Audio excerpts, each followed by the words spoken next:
सखी music by Rajan Gopalpur. Music by Rajan Gopalpur. ललबा झकास सखी हो सैया हमार मिलल बा झकास। सखी हो सैया हमार मिलल बा झकास। सखी हो सैया हमार मिलल बा झकास।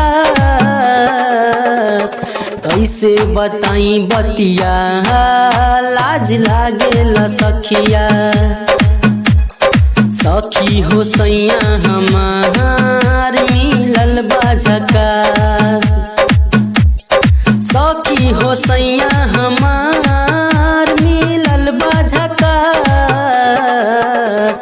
कैसे बताई बतिया लाज लागेला सखिया। सखी हो सैया हमार मिलल बा झकास।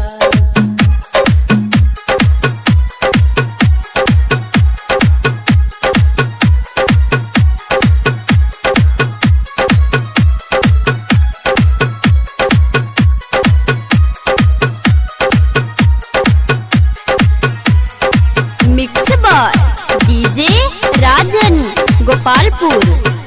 रतिया के सखी मजा देवेला सैया। I don't ever slow up, no I don't take shit. I got no love for the fakeness. If you wanna play tough and wanna hate this, I'll always show up. I don't ever slow up, no I don't take shit. I got no love for the fakeness. If you wanna play tough and wanna hate this, I'll always show up and make a statement. I don't ever slow up, no I don't take shit. I got no love for the fakeness. If you wanna play tough and wanna hate this, I'll always show up and make a statement. Everything I do so instinctive and so passionate. Every word I move so descriptive like an adjective. I got a vendetta against people who patented being negative when you should be getting after it. I got facts over tracks, this and that. Speak slow, speaking fast, I can roast, I can gas. Think I'm okay at last, but I don't know if that can erase all the past and the pettiness. A reflection of the emptiness of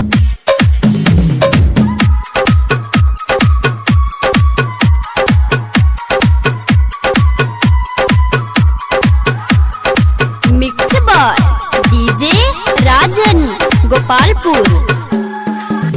सबसे नीमन लागेला बड़ा चिकन लागेला मोर राजा ये सखी बड़ बढ़िया लागेला हो मोर मुनी लाल पियाबा जब खोलेला चोलिया से जिया पये सखी सुत जानी हम पहिले चोली के डोर खोले सखी मोर सैया। कैसे बताई बतिया लाज लागेला सखिया।